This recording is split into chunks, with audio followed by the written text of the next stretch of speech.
It's Happy Hour again from Central City, New Orleans. Hello, I'm Grant Morris. Do you know that Happy Hour is part of the family of shows on the podcast network? It's neworleans.com, brought to us today by our friends at Petite Pet Care. If you're going out of town, you lucky devil, or you have a school or work schedule that keeps you away from home, the folks at Petite Pet Care understand that some pets are fine going to a kennel or doggy daycare. I wonder if that includes cats.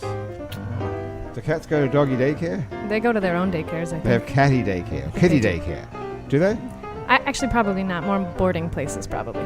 But dogs Less dogs like daycare. going to doggy daycare. Cats probably hate it, I would Just imagine. send them straight to the cat house. Straight to the cat house. Good answer, Jedd. But other cats and dogs, prefer the comfort of their own home, and that's where Petite Pet Care come in. They're insured, bonded, Red Cross Pet, CPR, and First Aid certified, but most importantly, they love animals. For loving care when you're not there, Petite Pet Care is. You can find them at petitepetcare.com. When you walk into a bar in New Orleans and you pull up a bar stool, you never know who's going to be sitting on either side of you. What you do know is no matter what they look like, what they're wearing, whether they just got out of a limo or just got out of jail, they're going to be happy to talk to you. Because that's New Orleans, and this is Happy Hour, a cocktail-fueled 60 minutes of random conversation with folks who have nothing in common. Other than we're all New Orleans in a bar. In this case, we're at Casa Borrega on Aretha Castle Haley Boulevard in Central City, New Orleans. Aretha Castle Haley Boulevard is a cool little block down here in Central City that's changing rapidly. And one of the leaders of it is Casa Borrega. It's a bar, it's a restaurant, it's a live music venue. You can hear mostly Latin jazz. Come down and check it out. Follow them on Facebook or Twitter, or both actually.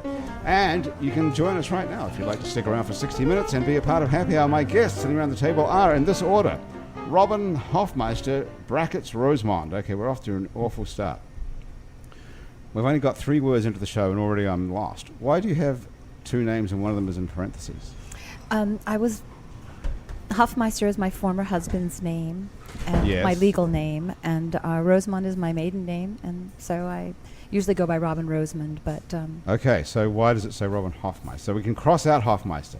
yes, I would prefer that. Okay, so we take the parentheses away from Rosemond. And just take the Frau out of Okay, it. take the Frau out of it. Keep Hoffmeister's gone. Okay, we'll talk about Mr. Hoffmeister in a little minute, but for right now, let's start again, okay? So Yes, how do we get this? How to get this information that has your name in parentheses? I like really that? don't know. You don't know how that happened? You had nothing to do with that? You didn't send that to Graham, our producer, like that? No, I don't think so. So but she's at fault here then. So she's going to have to be hauled over the coals. Are you throwing her in front of a bus like that? But Tell the truth. Well, I really don't know. I mean, let's say my email might have that. I don't know. You don't know what your own email has. I was just realizing that on Facebook today. I don't know a lot about myself. It's like Really? so sad. I should just put block everything, like everybody else does. You don't know a lot about yourself. This You know, is a good time to find out. Google can Kelcy actually Mae. change your name as That's well. right. Google can change your Yeah, name. based off of the way other people call you in your email correspondences. Sometimes, for instance, my partner I often call Pudd'n. Okay. Yeah. This So is getting now sp- when okay. Pudd'n emails other people, it says from Pudd'n. Even though that's not his or her name. Correct. What's the person's real name? Lucy. Lucy is Yeah. your partner's real name. Uh-huh. But Google decided because you call her Pudd'n, That she should that be she should be called called Pudd'n. Pudd'n Okay, that is publicly. scary as hell. There you have it. Holy crap. So- Maybe that's why you're So Hoffmeister. her name could be. Yeah. Oh my See, God. Google is deciding our futures. Is and our Google fates. allowed to do that? Probably not. It's all in the terms of service. Yeah. That's right. And I didn't read They them. can do I whatever sure they didn't read want. them. That's true. If you read the terms of service, I guess maybe you would realize that it says we're allowed to change your name. There's a lot of small print. Don't use Gmail if you value your privacy because they're in bed with the NSA. Well, we know that though, right? So is everybody. So isn't Facebook and everyone else? Jedd has the perfect voice for that kind of comment too. It does. Hey, Chris, can you turn me up a little tiny bit there? Thanks. Okay. I'm going to start this whole damn thing again, okay? Happy Hour is what does it say here? It's part of the family of shows on the podcast network. It's neworleans.com. My special guests around the table here today are Robin Rosemond. Is that how you pronounce it? Yes, sir. Okay. Robin Rosemond is a musician and a writer. In 2011, Robin, can you believe I haven't even started the whole damn show yet? Robin moved to New Orleans from Alaska. Oh my goodness, did you really? Mm-hmm. That's interesting. As well as being the proprietor of the Sweet Shop Gallery on Pauline Street, Robin refers to herself as a Fisher poet. You know a little bit about yourself, apparently. You know that you're a Fisher poet. Robin travels regularly between New Orleans and Alaska. She appears at shows and festivals across the country at which she tells stories, performs her own poetry, and sings with her band, the Atelier Vie. That's all correct, right? Mm-hmm. So you know that much about yourself. I didn't surprise you with anything. I've never heard of anyone actually say they travel between Alaska and New Orleans. Yes. One being a state and the other being a very small city. Yes. That's true. Why do you say Alaska? Why do you say not, like, whatever it is? What part of Alaska are you from? Anchorage. Anchorage. I'm a stagehand. I work in film and stage, and I am a member of IATSE, the International Alliance of Theatrical Stage Employees. Oh. Yes, and... Is it hard to get into that? Yeah, kind of. It is? Yeah. How'd you get in? You know somebody? Yes, I started in Portland, Oregon, and worked my way up the food chain. And then I went on tour to Alaska and fell in love with Alaska, and then stayed there and worked my way up the food chain. What's the difference between... And we'll get on to I'm sorry, I'll introduce you to the other two guests in a moment. But Let's just do that. briefly, let me ask you. Okay. Oh, let's get back to it. Like, what's the difference between Alaska and Anchorage? Alaska is huge, and Anchorage, I guess, is a small city. How big is it? It's like Eugene, Oregon, like that, about that size. Oh, that doesn't help me. Does it help you guys? Nope. 50,000 people? Not a clue. Yeah, it's it's kind of like New Orleans, actually. I mean, New Orleans isn't very big either. So why don't you say Louisiana when you talk about New Orleans? Why do you say you travel between New Orleans and Alaska? Why not Alaska and Louisiana? Well, I really haven't discovered very much about Louisiana No. other than New Orleans. Well, I mean, There's a big state out there to discover. It sure is. I think you could make a comparison between New Orleans and the rest of the state is sort of like New York City and the rest of New York. There's sort of a big difference. There's a giant difference. That's True. That's the voice of Jedd Haas you're listening to. Jedd Haas is an artist and a musician who had the foresight to get an apprenticeship in manufacturing many years ago. Today, Jedd combines all his skills to create liquor, which he describes as art you can drink. Jedd is the founder of Atelier Vie distillery in Mid-City. Atelier Vie makes Toulouse Red and Toulouse Green absinthe, Riz whiskey, Buck 25 vodka, and Euphrosine gin number 9, which we're currently drinking. It's delicious. it's fantastic. It's some pretty hardcore shit, this Euphrosine gin number 9. It's 90 proof. That's why it's number 9. Oh, I should slow down. Number 9 actually refers to the sequence of many different gin variations that we came up with along the way to find the correct one to release. There was much discussion and sensory evaluation to determine which formula was acceptable. And this one, in fact, has been deemed acceptable by some of the leading craft spirit judges, as you've seen gin number 9 is 2 times gold medal winning at the American Craft Distillers Association recently. All right. Congratulations. And at the American Distillers Institute most recently, were also won Best of Category. I'll drink to Wow. that. Congratulations. So that's pretty serious, right? That's not just kidding around there. No, that's going up against the best craft distillers in the country. Wow, you must be pretty proud of yourself down there in Mid-City, in Broad Street or wherever you are. We were very delighted with the results. Wow, I would say so. And does that mean you can get it distributed widely around the country now? Well, we'd like to, but Yeah, but that must help, right? it's a dirty game, this liquor business. It is. It's a brutal business, fraught with peril. And what is the major pitfalls? The We mob? Well, we have what's called the 3-tier system, where you have your manufacturers, your distributors, and your retailers, all of which must, in theory, remain separate. So we must sell to the distributor, then the distributor sells to the retailer, like Casa Borrega, if Casa Borrega served gin, and then to the drinker. Right. So it's a long chain of sales that have to be completed, and the distributor has no particular motivation to sell on our behalf. So we generally have to help them and sell each bottle 3 times. First to the distributor, then we help the distributor sell it to the retailer, then we help the retailer sell it to the end drinker. That sounds a lot like the music industry. It does. That's the voice of Kelcy Mae you're listening to. Kelcy Mae is a New Orleans musician who is also a published essayist and poet. Well, we got like a heavyweight crowd around here. Originally from Shreveport, Louisiana, Kelcy graduated with an MFA from the University of New Orleans and never left town. Kelcy is a staple of the rising singer-songwriter community here in New Orleans, and from time to time, she also leads a band on stage and in the recording studio. Kelcy Mae's latest record is her 4th.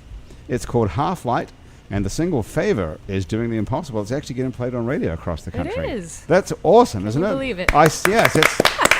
So you two are really having a good day. Right on. Yeah, I saw on Twitter that all these stations have added it. Yeah. It's been How fantastic. exciting is that? How do you do that? Do you have like a... Oh, you pay people. You're talking Payola? about... Yeah. I was about to say, do you do it without payola? No, you don't pay the radio stations. You pay promoters who. Yes, who See, pay, you have to convince. who then give cocaine to the program directors. Well, that still is not That's happening. why I was saying it's Is very that still similar happening? to your industry. What's that? People are giving cocaine to... The indie promo guys are giving cocaine to the You know, I DJs? couldn't speak to that. You don't know. I I've thought that never- was all never gone. worked for an indie promoter, so. See, it's plausible deniability. You pay the indie promoter, and then you don't know what they do. Right. They do their thing, And then magically your song is on the radio. It's amazing. And how It's much hard to say. do you have to pay them every time someone plays it, or No. you just pay them a fee and they go and I push pay. it? Yes, I pay the promoter. A fee, Right. And they. And you're on your own. You don't have a record company or anything like that. It's just you Correct. and Pudd'n. Well, me. What does Pudd'n do? Pudd'n puts a roof over my head. Thank God for her.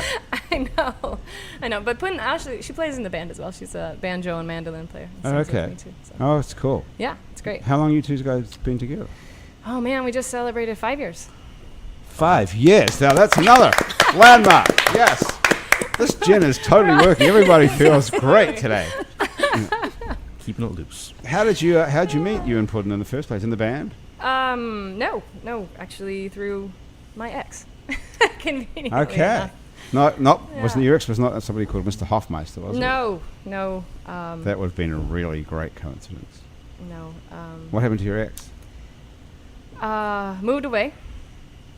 As they do. That's great. It's Yeah. great when they move away. It's worse when they stay in town because then you have to run into each other constantly. I know. Well, I think that's probably why they left. Okay. Where'd she go? Oh. Is it he or she? It's a she. Austin, Texas. Oh, so that's a good option. Mhm. Which I go to somewhat frequently. So. Does she come to your gigs and sit at the front? I don't think so. So if it wasn't for me, you'd be nobody. What do you mean? She doesn't sit in the front of your show and tell everyone if it wasn't for me, she'd be nobody. No. I think Why, do you I think think there she was some pretty truth much to that? denies all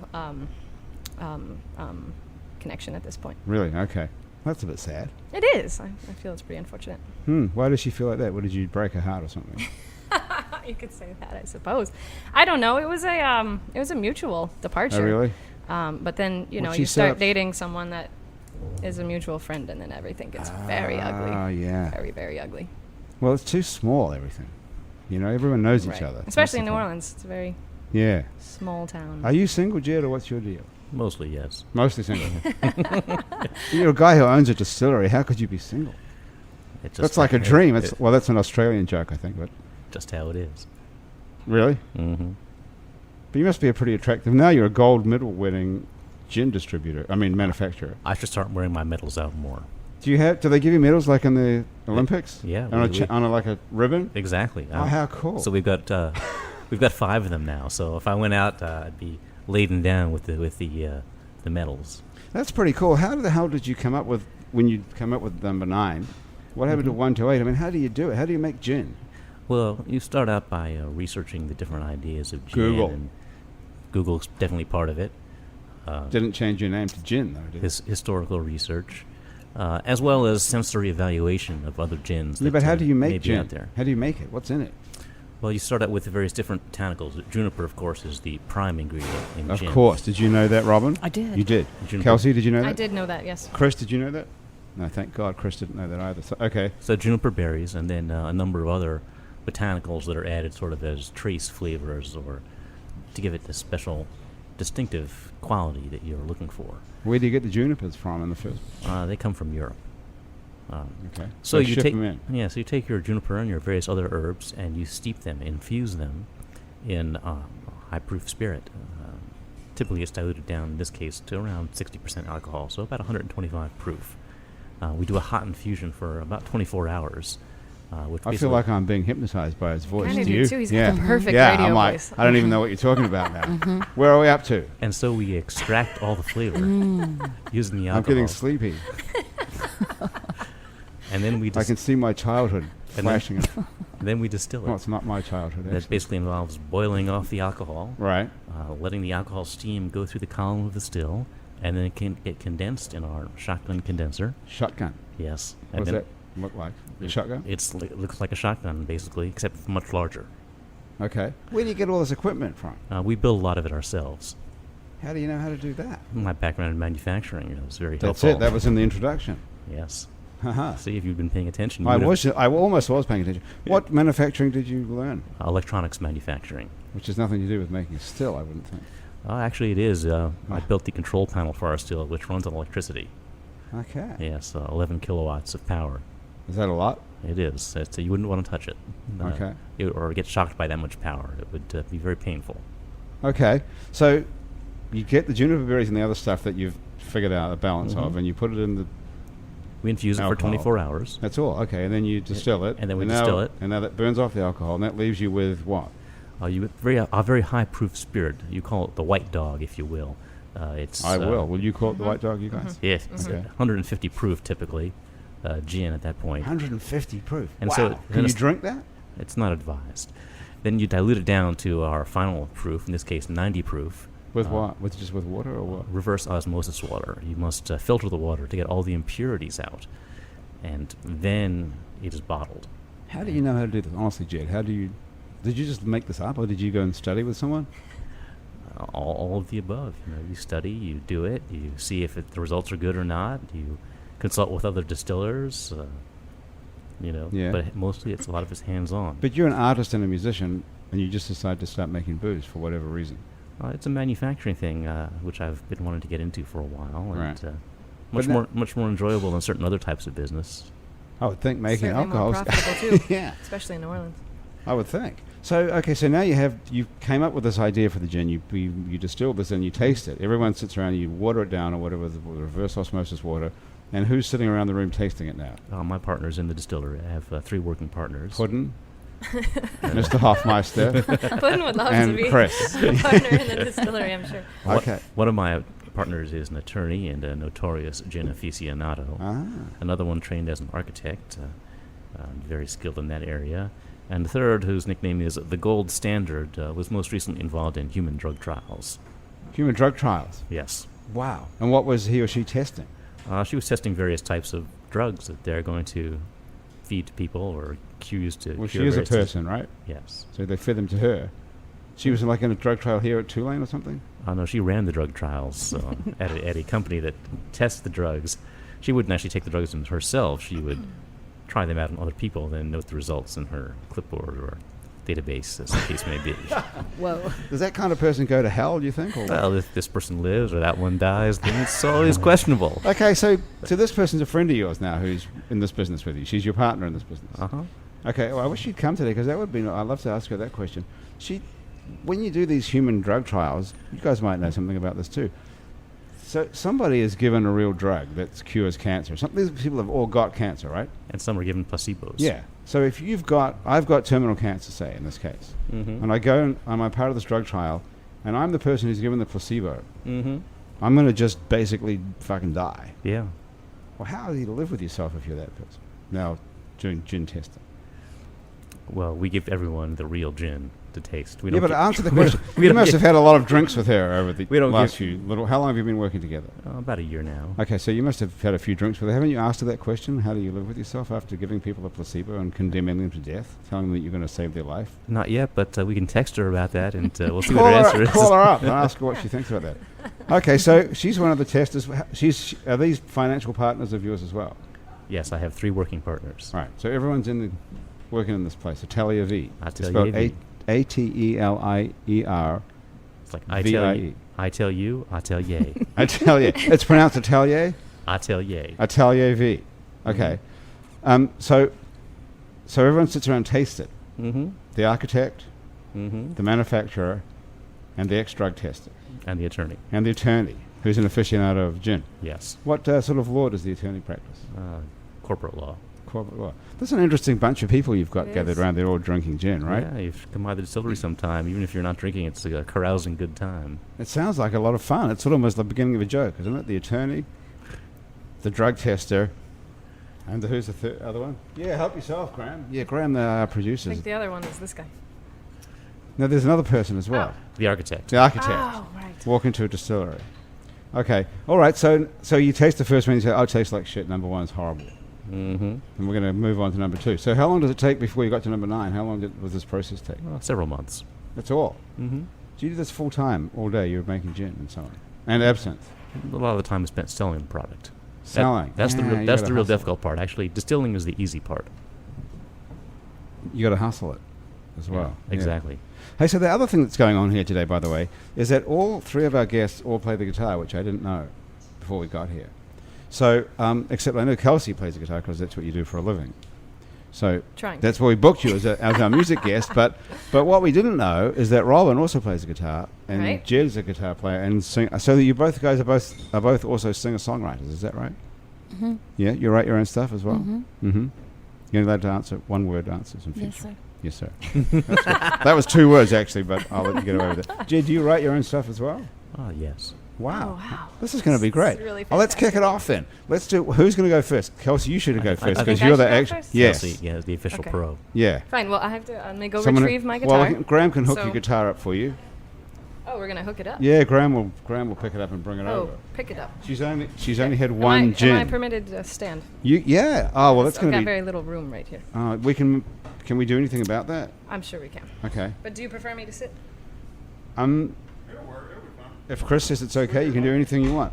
Now, first of all, okay, when we finish with the song, okay, so as long as you can talk into the mic, you have to push that chair away so you can get closer. So, Kelcy, tell us a little about what you're going to play. Well, I haven't quite decided yet. Well, it's still a good 12 seconds away, right? Right. Okay. Are you like a last-minute person normally? Yes, absolutely. Okay. Well, here, let me try to sit down. It's hard to Yeah, okay. to maneuver here. Yeah, it's pretty close quarters here at Casa Borrega. So, well, I think I'll probably play the single from the record. That's an awesome idea. It's very different from. So there's 2 versions on the record. One of which. Wow, did you hear that? That's gonna make. Did that things just difficult. break? It did. Oh, no. Do you have a spare Hold capo? on, wait. The mic can fix it. Jeez, that sounded. It was No, we quite a can't snap. fix it. Wow. You just That did might All change. right. That might change Scratch everything. that. Bar chords. Scratch that. Okay. So, I'll play a song. Oh, speaking of, exes and relationships, since you've sort of derailed my. We can fix this. It's possible, maybe. I'm not really sure what's wrong with it, but in the com- interest of saving time. Yeah. Okay. Sorry. So here's a song about dating crazy people, which. Graham's loving it already. Oh, okay, good. I love it when people can identify. I think maybe I've broken the record here, but we'll see.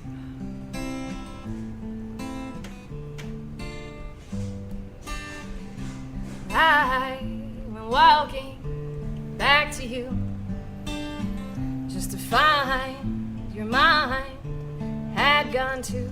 And as I rode that cab away, I heard you say, oh, please just stay.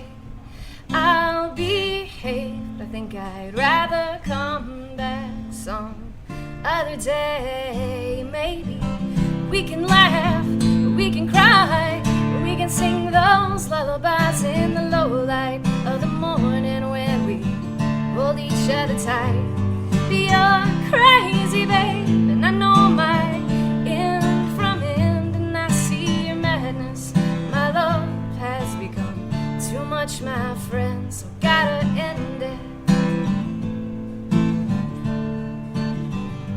Gotta end it.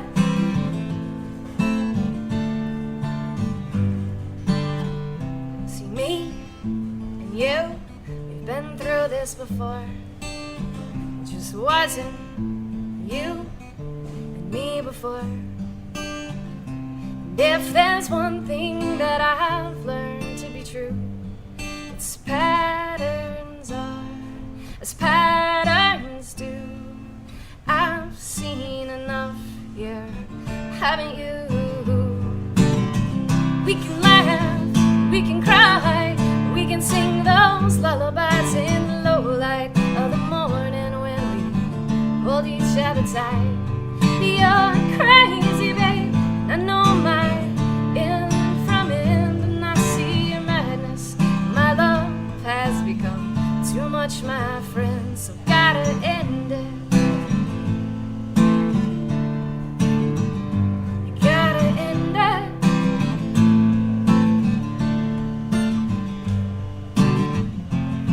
Oh, oh, oh, oh, oh, oh, oh, you're crazy, babe.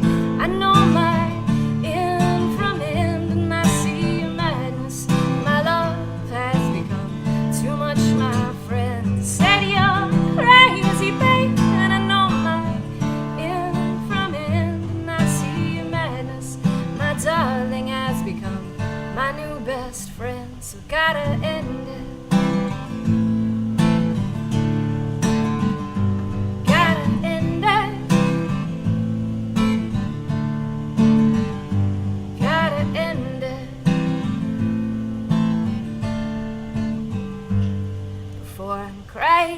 crazy, crazy, crazy too.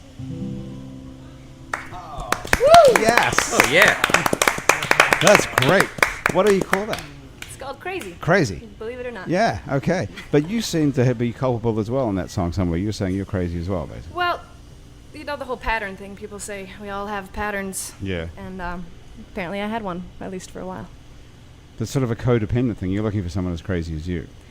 I think that could be said for some people. Possibly. Is that what that was about? Was that about a person?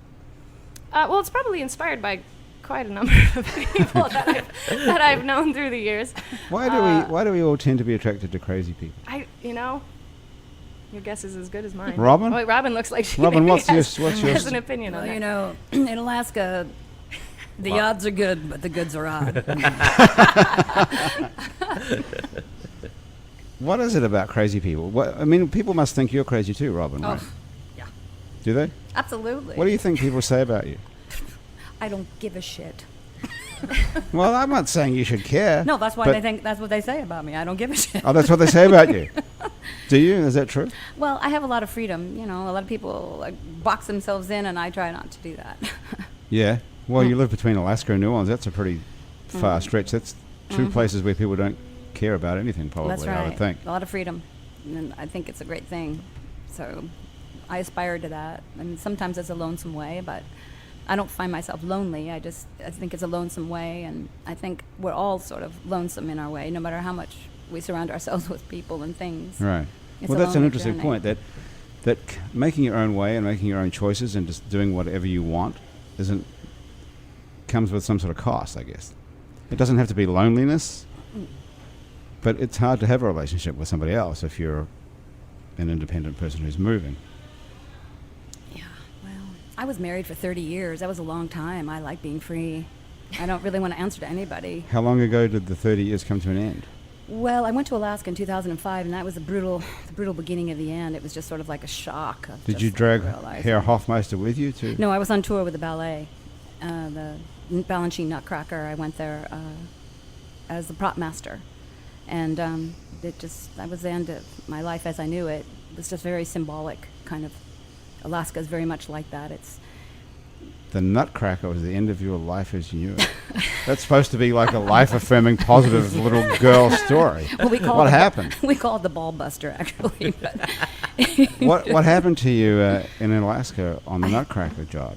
Well, it was. I think it was just kind of I turned 50. I just a lot of things sort of just hit the wall where I thought that I was the top of the mountain of my success, and then realized it was not really what I wanted, and Were you sort of working for tough. Balanchine for the New York City Ballet? Was it? No, Oregon Ballet Theater. I went on tour with them, and And you thought that was as good as it gets? You're working for the Oregon Ballet Theater, Oh, no, going no. to Alaska. Oh gosh, no.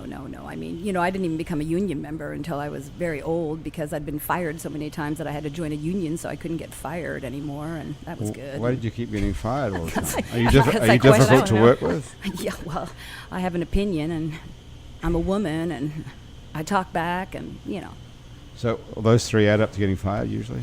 yeah. You need to often. come work for us. But They're all the qualities we value here at the INO Broadcasting Inc. Right, Graham? Yes. Woman, opinionated. What was the third one? Drunk? Ask questions. questioning authority. Questioning authority. Oh, we don't have any authority. We don't care Question about authority. that. That's- That gets you fired a lot. Well, I mean, and especially this day and age, I think we all have to really, really be vigilant about everything. So what happened to you? Let's get real for a second. Okay. So you're in Alaska with the Nutcracker, Yeah. and you just realize your whole life's worthless. And No, instead no. of killing yourself, It wasn't worthless. I mean, it's not like that. It was just, I think also I was, I hate to say it, but I was hitting menopause, and, all these different things were happening. My children were all getting married, and it just, oh, that's awful. no, it was, How it many? was just a How many change. kids have you got? Just two. Okay. Just two. So but- they didn't marry each other because that would have No, been a whole different they're story. very accomplished. My daughter went to Brown. My son went to the U of O, and they waited till they were almost 30, both of them, before they actually got married, and they married very well, and it was all good. Everything is, there's nothing for So me to you've complain so you've about. taken care of everything. Your responsibilities are over. Yeah. So you could have a whole new life now, which is what you're doing. And that's what happened. My former husband and I had an amicable divorce, and just completely no. Well, tell us about that. What did Herr Hoffmeister do for 30 years while he was married to you? Well, I mean, we had a really great life together. It was fabulous. And then, like I said, I came back from Alaska, and I stopped drinking and stopped getting stoned and lost about 30 pounds and became a yoga teacher, and all these different things happened. And well, there's two bad ones and one good one. When you became a yoga teacher, it was good. Yeah. Stop drinking and stop getting high. That's why on earth would you do that?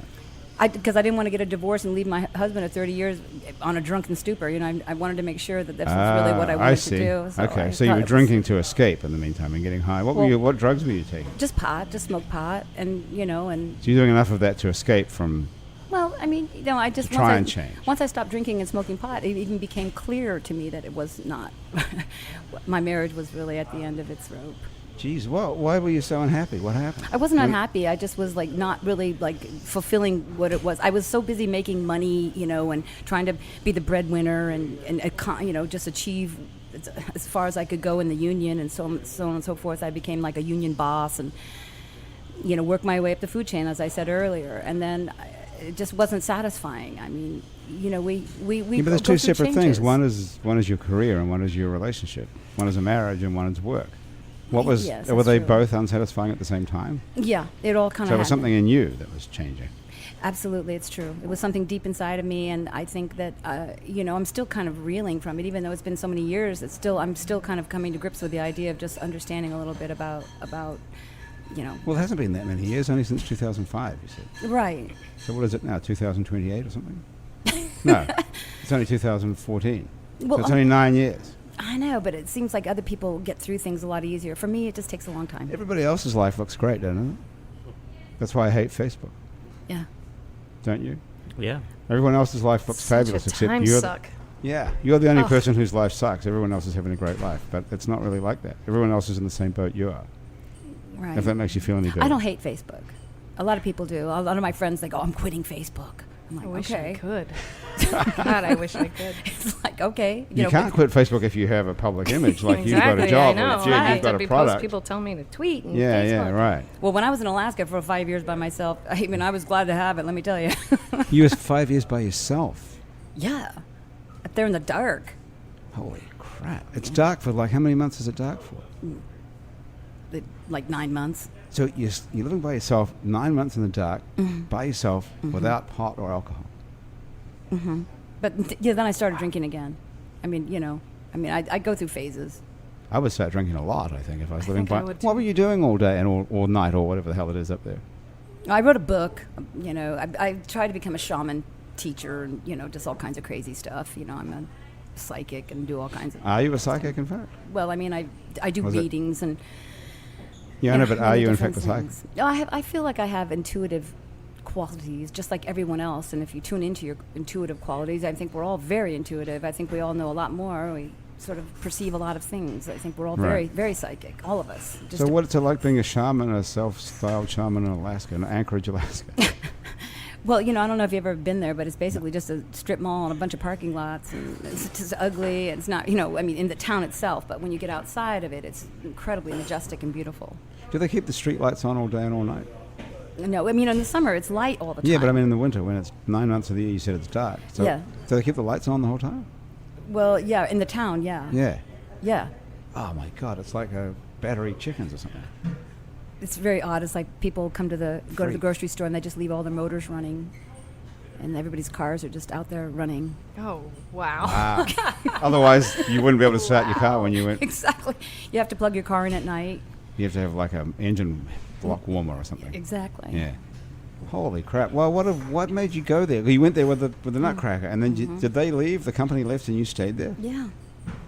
Okay, that's weird, right there. I know. So the company of ballet dancers and everybody packs up to go back to Oregon, and had you been fired at that point? Oh no, it was a 3-year contract. I went back every year. But you stayed when you stayed in Anchorage. Well, and they left. I went back with them, and then I came back again. I kept coming back and forth, and then I just stayed there after a while. Why? I was just drawn to it. I was drawn to the people and the place and the. But you sound like you hate it. No, I'm not a hater. I just. Oh, I shouldn't have used that word. No, it's fine. Okay, sound like you dislike it. Like it seems like it's not really you. It's Well, like you fighting against it. Well, it's a funny thing. My former husband. Hoffmeister. Yes, he bought me out of our home in Portland, Oregon, and with the money, I burned through the money really fast, and then came and visited some friends down here, and ended up buying a house for cash here. Okay, well that's a good idea actually. It was a good idea. You've probably made a lot of money on that already. I have, but I mean, I wasn't like New Orleans was my first choice. It wasn't like it was your first choice. What was your first choice? Anchorage? Nothing. I mean, I just. Well, then it was your first choice. I was if drifting. nothing else was. Well, my son ended up settling in Birmingham, and I knew I wanted to be somewhere temperate because the winters were getting to me, and so it's what I could afford. Right. How much did you pay for your house? $28,000. $28,000. That's it. Yeah. Holy crap! Where is it? In the ghetto. Which is? Right off of St. Claude on Pauline.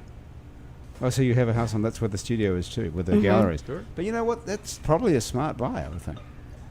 They say. That whole area is going to be, like, expensive. Now, what are we drinking now? We're drinking some other concoction that Hugo made us with iced tea and alcohol in it. Okay, so do you want to play something, Robin? I'll play on. one song. One song at a time is all we can do, probably. Hey, look, you have long hair in braids. Yeah. Cool. How do you do that yourself? Yeah. Okay, what are you going to play? I'm going to play an old song by a famous sea captain because, I'm a fisher poet. And yeah, we haven't even asked what that means. You want to tell us what that means? I'm a fisherman. In the summer times I fish. And then the fisher poets are a group of people that come to Astoria, Oregon, which is on the coast of Oregon every year, and they have a big festival called the Fisher Poets Festival. So last year was my first year as a fisher poet. And it was really exciting and fabulous, and do sea shanties and hang out and read poetry and sing songs. And so this was one of the songs written by a very famous sea captain, Willie Cripps.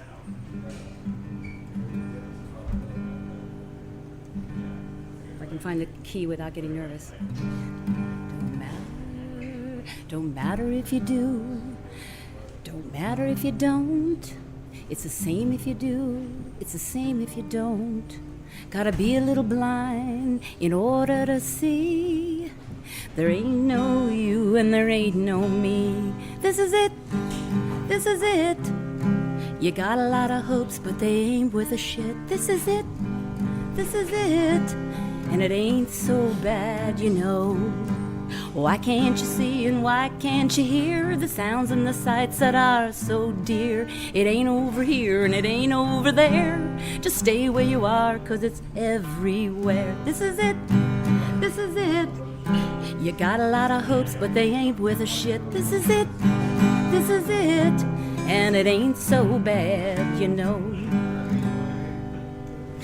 Nice. Okay. That's very funny. Is that really written by a sea captain, or did you make that up? Yeah, it was written by a famous sea captain, and I'm not really the greatest fisherman, but he does keep me on board to amuse him. That's funny. So that's someone wrote that song? Yeah. Okay, I thought it was some sort of sea shanty from ancient times. Hey, can you pass me that knife and fork set up over there? It's right That'd here. be great. Yeah, thanks very much. So, how long have you been playing the guitar for? Your whole life? Mm-hmm. Who taught you to play? The father of my children, who isn't Hoffmeister. my husband. Not Hoffmeister. No, I've had a long and checkered past. You've been married for 30 years and you had kids before that? Yeah. Are you like 90 or something? Pretty much. Really? You look great. Thank you. Really? Are you like over 70 or 80 or what? Because when did you start having kids? When you were 12? 17. 17. Well, that'll do it. Mm-hmm. So what happened to the father of the kids? He's dead now, thank goodness. Yeah, thank God for that. What an asshole. What did he die from? He died of a heart attack. Oh, dear. So when did you get rid of him? Quickly. Okay, so he got knocked up and had a couple of kids and then got rid of that guy. I had them both at home. He delivered both his children. He did? Yes, he did. Was Back he in a the doctor day. or a No, gynecologist? I just was. I have a fear of doctors, so I was young and crazy and wild and reckless and believed in, home birth, and so I had both my children at home. Wow, what did your husband actually do? He was a musician. What did he play? He wasn't a drummer, I hope, was he? He and his brother, they built their own instruments. He was a mandolin and guitarist, and they were Wow. come from a very famous family of Scottish, crazy, Croatian wonderful, amazing people. They're both dead, actually. Both who? He and his brother. Wow, okay. Well, you've got an interesting story. And what did Hoffmeister do, actually? He was a musician as well. What did he play? He played bass. Okay. All right. Did you guys play together? Yeah, we had a band. Okay. All right. Okay. Kelcy, I wanted to ask you about those tattoos on your hand. Oh, yeah? First of all, you have a wedding ring tattooed on your finger. Well, it's technically not. It's on my middle finger. Oh, it's not your middle. Yeah. It's your middle finger. Why do you have a ring tattooed on your finger? Okay, so interesting story. This is my reminder that this too shall pass. That famous saying. My grandfather was very influential in my life. He passed when I was very young, but that was his piece of advice that he would always pass on to my mom and her sister. And would you like to take a photo there? That's a good piece of advice. Thank you. Well, it's interesting because there is I believe it's Hebrew tale about King Solomon who asked his advisors and counselors for the best piece of advice for any situation, whether it be someone who is overjoyed or someone who is terribly sorrowful. And that was the advice he was given, so he had it inscribed on a ring, and he wore it, and so that's why I have it as a ring, so it's my constant reminder Does to does it say keep that? even keeled. No, it doesn't say that. It's just a band. Yeah, It's just black ink. just a black ink. Yeah. Okay. So why does that black ink remind you of the words "this too shall pass"? Because it's in your mind somehow. Yeah, I mean, I don't need you to know what it means. It's just Right, important right. that I know, Right. that I know what it means. Well, no, I know too. So. But why But this it- finger? Why the middle finger? I don't know. I liked it. I don't know. I think it adds I a guess little when permanent- I'm playing bar chords on the guitar, it's like I'm flipping everybody off with my ring, I guess. But no, it's no, seriously. I just needed that reminder, because life has a lot of ups and downs, and you just need to remember that everything is temporary, and Even the good times. even the good times. Yeah. That's true. What does it say on your other? On my wrist? on my wrist, on my right hand, it says "Greet the brand new day," which is another key reminder Yeah. from the Beatles song "Dear Prudence." It's one of my favorite Beatles songs. So You're a big Beatles fan. I grew up a big Beatles fan for sure. What are some of the other titles you could have got tattooed on your hand? I don't know. This one I was want to pretty much hold your the- hand would be good. Very clever. This is the only one that really stood out to me as something that I would want to be looking at every day. What does it say? Greet Greet the brand new day. the brand new day. What's the context in the song of that? Well, I think the story behind the song, you never really know the true story, perhaps, but I think it goes that John Lennon and Paul and perhaps all of them, they were in some sort of camp retreat, Indian. With the Maharishi. I think so. So you know the story. Mia Farrow's sister. Okay, right. So actually, maybe she should Mia tell the story. Farrow's sister? You're Mia Farrow's sister. No. Prudence was. Prudence was, yes. Okay. And she would stay holed up in her room and be meditating all the time when the rest of them were not. And so the song was kind of written as a message of like, hey, come on, don't be so serious all the time. Come out and greet the brand new day. Okay. Oh, I see. Okay. Am Well, that's I nice. getting that right? Okay, perfect. How do you know that, Robin? I'm a huge fan of the Beatles. Really? How'd that happen? I was just a child of the '60s, and that was it. That was it for Do me. you play any Beatles songs? I do. I play Beatles songs, but I'm not going to play another song. I'm only going to do the one song. She should do another song, or he should do a song. Yeah, we got good. to. Oh, that's a good idea. We're going to make Kelcy play another one. And Jedd, you want to play something? Tell us about your musical past. Mostly the jazz, the blues, the funk. What I call that New Orleans mixture. Right. Funk. I Are like you how you f- call it the funk. Are you from here originally, Jedd? I've been living here a long time. Where'd you come from first? Just various other spots around the country. I'm being evasive on that. For what reason? Are you in the Federal Witness Protection Program? He's from New Jersey. I find that. No, I find that to be an offensive question by many people around here. Yeah. Usually asked with intent to discriminate. So people who ask that tend to put themselves into an unfortunate category, And you, which is what? a synonym for kind of assholes. well, that's the nicest thing anyone's ever said to me. So That's true. That's very true. You think if people want to know the truth about where you come from, they're an asshole? No, usually it's asked, with, as I said, with intent to discriminate. People ask me every single day where I'm from.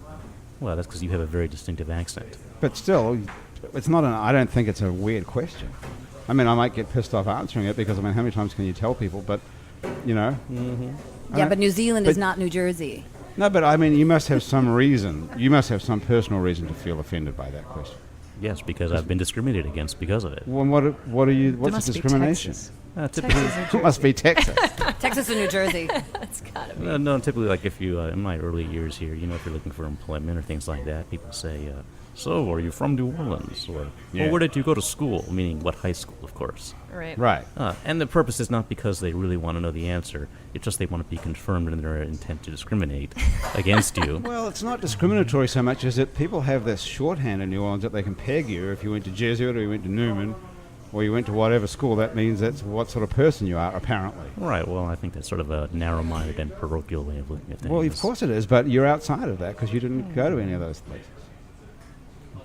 Not necessarily. Doesn't mean you're outside of it. It just means you're... But what can you do about it? You can just tell people that you went to Newman or something, or Jesuit. you can call, If it's so important. you can call them on it and say, maybe you're an asshole, bro.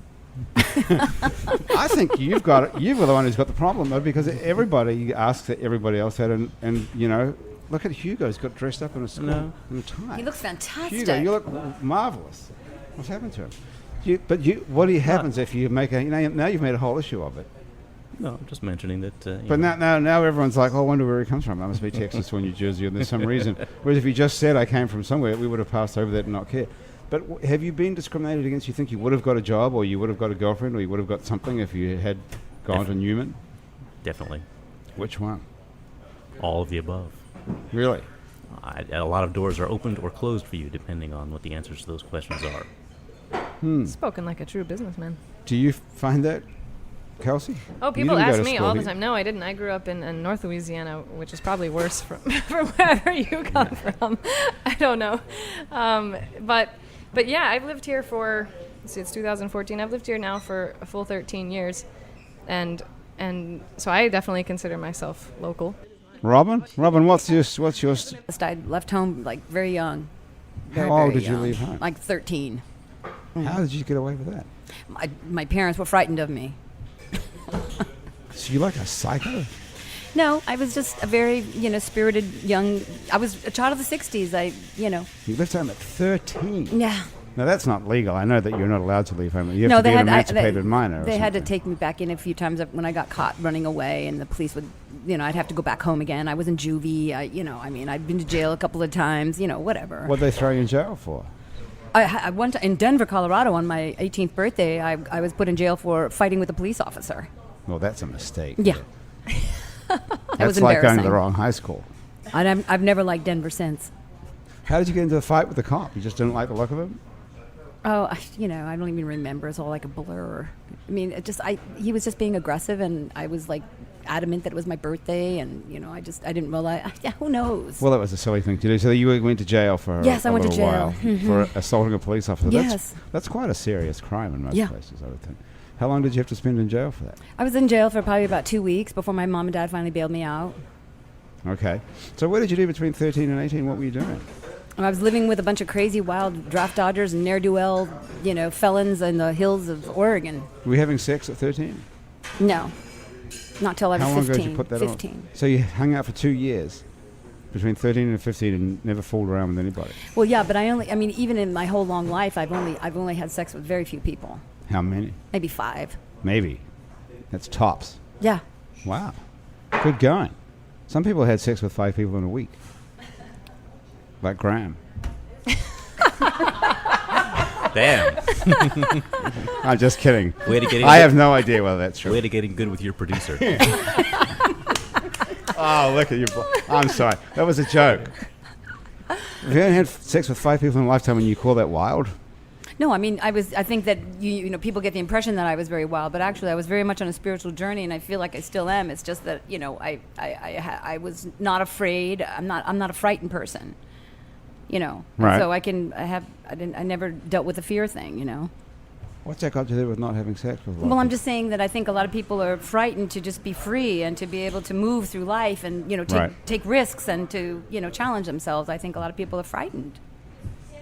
They Yeah. want something security. They want. I'm not making the link still between most of us being frightened of change, which is true, to you deciding not to have sex with more than 5 people. Well, it's only because I'm not attracted to very many people. Oh, that's what it is. Yeah, most guys are pretty, What's your type? dark. What dark in what sense? The mood or skin color? Right. Or both? I like all kinds of people. I really love lots and lots and lots of different people. I couldn't say, but I think I was all about women's liberation, but I'm also about men's liberation too. I think men have a really bad rap in our culture, and I think they need some liberating too. Jedd does, I know that. Right? Free me. Set me free. You know what I mean, though. I'm kept down by these chains of oppression, the corporate power structure, Brother, holding me down. Let me loose. Here's your chance to play something, Jedd. What are you going to play for us? Oh, I want to have a Kelcy play another song for us, actually. Me too. Sure, we can do that, your but voice is so beautiful. Oh, that's so sweet of we you. can. Jedd, are you going to play anything at all, though, Jedd, before the show comes to an end? Or not? After the show. After the show. I'll play for the after party. Okay, well, we'll have to put that on our site somehow then, so there'll be a link to it. So you can go to itsneworleans.com and hear the special Jedd Haas song that you didn't want to play during the show. You can dedicate it to Newman High School if you like, or Jesuit. Jesuit. I live just down the street from Jesuit. Okay, there you go. Which high school would you like to have gone to? When people ask you that. I don't know, but I'll have to figure that one out, though, so I can have my answer ready. Me too. Why don't we come up with something, all of us? We should come up with something now while we're here. Ben Franklin? So Ben Franklin. Is that good? Or Lusher? I think Lusher. Lusher is good. probably Was what I Lusher still around when we would have been going to high school? I heard a Probably good not. joke. I went to 2-lane when it was just 1 lane. So I don't know if that's a good joke, but it certainly is a joke. Yes. Okay, Kelcy, what are you playing? Now, see, the capo did actually break the spring. Yeah, I know. Actually, I've never seen that happen before. This is, It was a first. yeah. I'm glad it happened here and not on stage. Yeah, good point. Because what the hell, it doesn't matter about us, right? Screw us. Well, at least here I'm only playing 1 or 2 songs versus, Oh, that's true. Because someone, don't you have- how the whiskey? that is a song. Hey, you know what? This is a good lesson to carry a spare capo around with you in your guitar What's case. that? You should carry a spare one around in your guitar You're case. right. I should also get a broken one tattooed on my hand so I remember What an that. awesome idea. I should not rely on such things. I was thinking of playing a song. Well, I was gonna play the single "Favor," which I wrote for my mom because Mother's Day is this weekend, and I thought how nice for the mothers. But instead, since my capo broke, I'll play one that I wrote for my dad since Father's Day is on its way as well. Convenient. It's always Father's Day somewhere. Surely it is. So this is a song called "King of Tennessee," which is about my father who wishes he were Elvis Presley.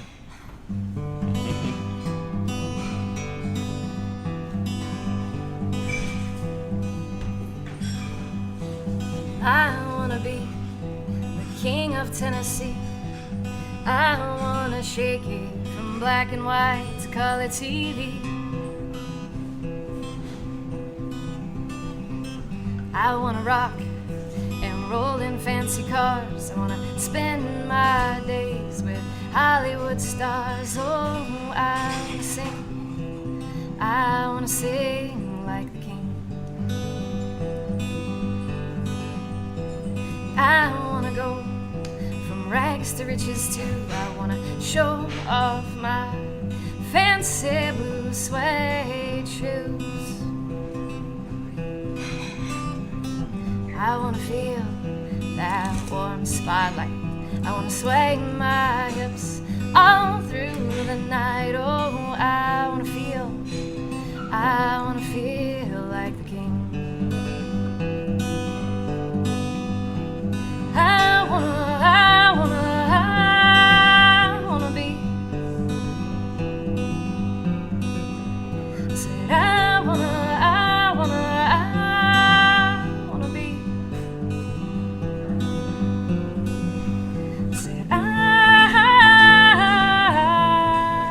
wanna be just like Elvis Presley. Only time will tell, only time will tell, only time tells whether a king goes to heaven or hell. I know I've been a pretty good man. I can say I've done the best a man can. Oh, I wanna see, I wanna touch my maker's hand. I wanna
just like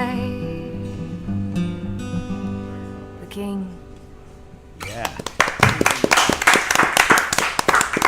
That's great. Thank you. That is a really cool song. I appreciate that. So you happen to be a great guitar player. Oh, you think so? Yes, I do think so. I thought it was great playing. You remind me of how Andrew Duhon plays, actually. Oh, yeah? That sort of same sort of cool style. Yeah, we've played a few shows together. And you happen to be a great songwriter. I mean, it's a great lyrics, a great lyricist. Thank you. And you have a a voice. Well, that's a trifecta. Were you just born with all that, or which No, one? hell Are you? no. What are you working on? Right now, well, I'm working on all of them. I don't think you ever stop working on all of those things. But are they just all talents that you? Are all those equal? You working all at the same time, or are you a great writer who has to practice guitar like crazy? You have to be disciplined, and I'm not very. So that's something actually that I struggle pretty hard with. But no, I have to sit and force myself to spend. The hard thing, I guess I should go back a little bit. The hard thing about being an independent musician is, or one who doesn't have, an agency behind them or a record label, is you're your own business person. So I spend a great deal of time in front of a computer, emailing constantly, and so.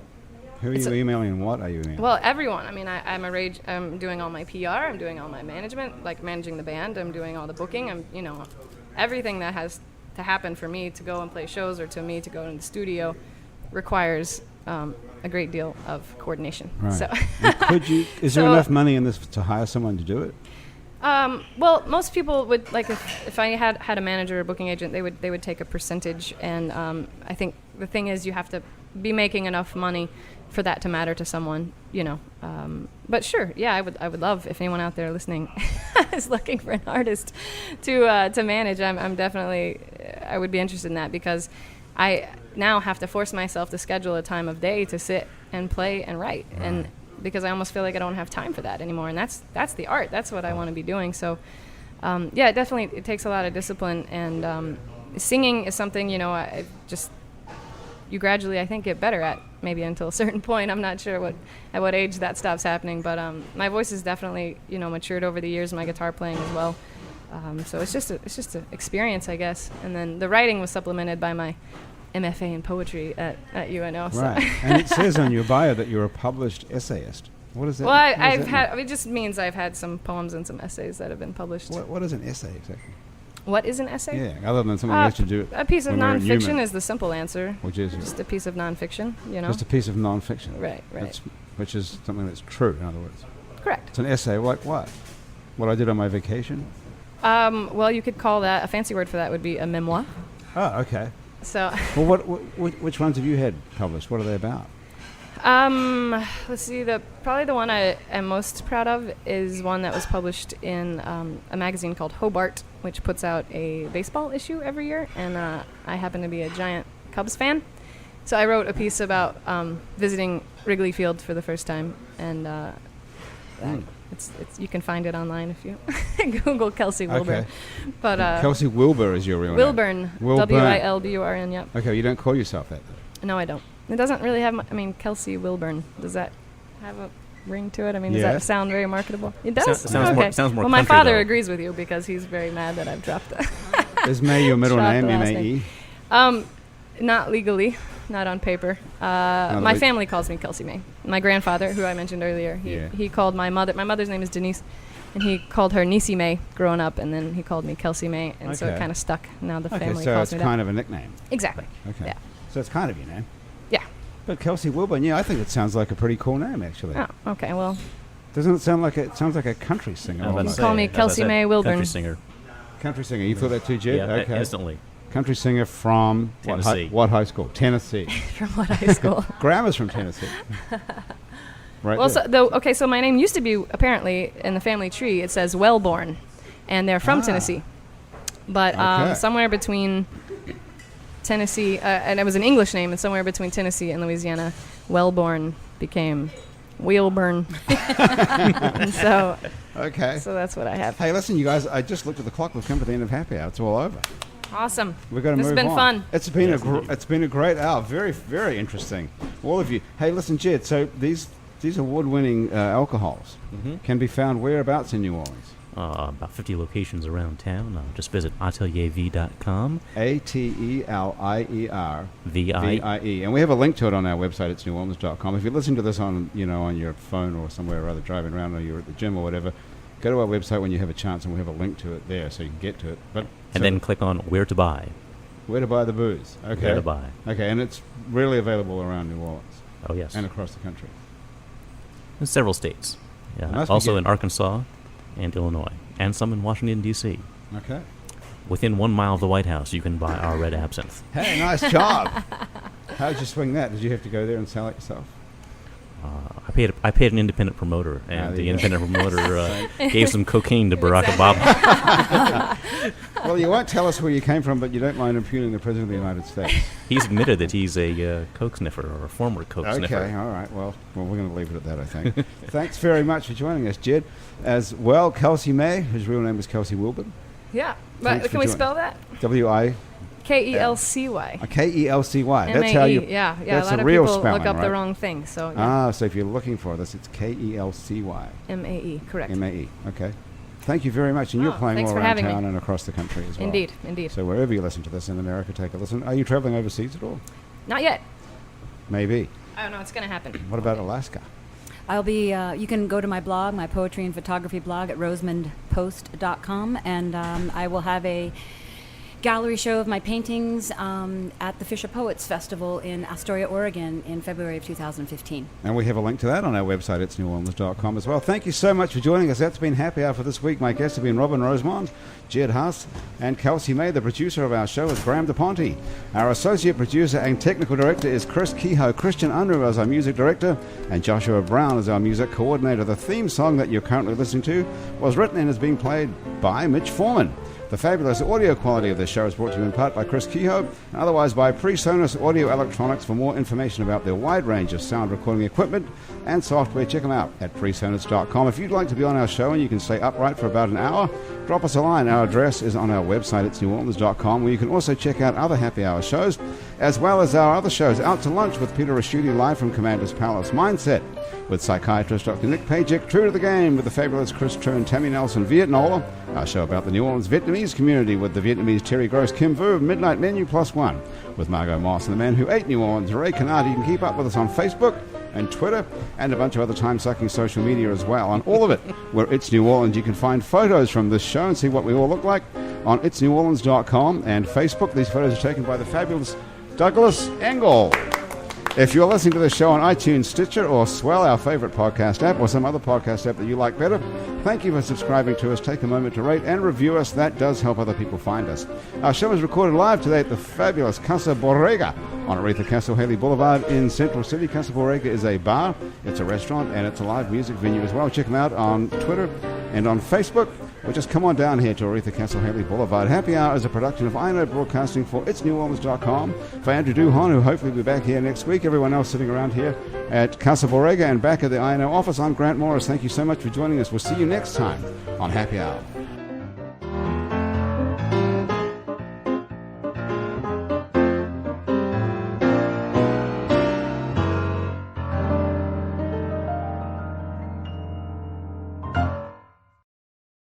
You can get any hot beverage for $1 with the 7-Eleven app. Wait, any hot beverage? Any hot beverage you want for just $1. Even a pumpkin spice latte?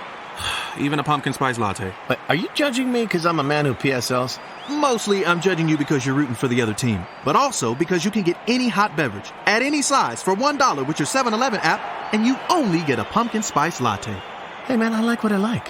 7-Eleven. Be game day ready. Plus tax where applicable. Valid at participating locations.